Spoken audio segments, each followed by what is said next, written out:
Balay bait kung iyangan Tang si tempor pisyan ka Halong kilong marwingasyo Kung kadalut siyang nagkamon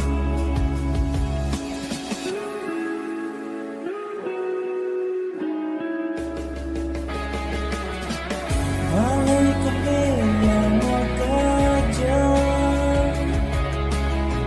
Sa pangharay na inandan Kaya tulang atang sa kantin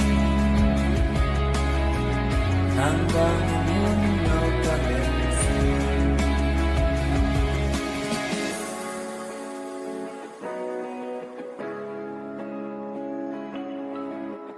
Amano yang abang isin ay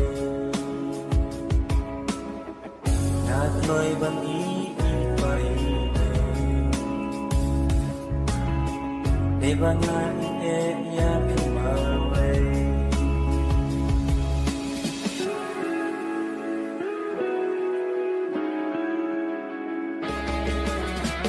Nampoy pagkaroon sa suko Yang mabaikan sa tempo Kano nakakaminsin Naman yang aking siyempre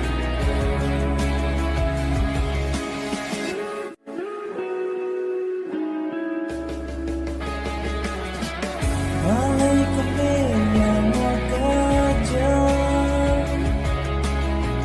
Sa pangharay na inandan Kaya tulang atang sa kantin Hanggang ngayon nagkabensin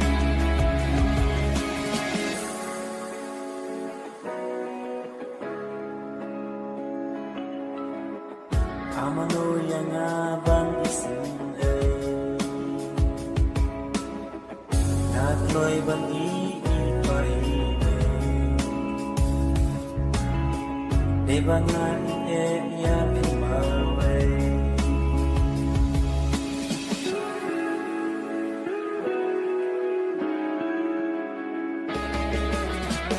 Nampoy pagkaroon sa suko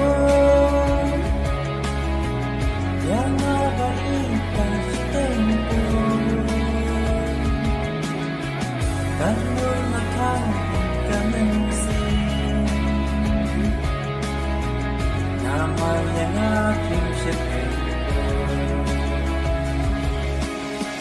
Kung tadano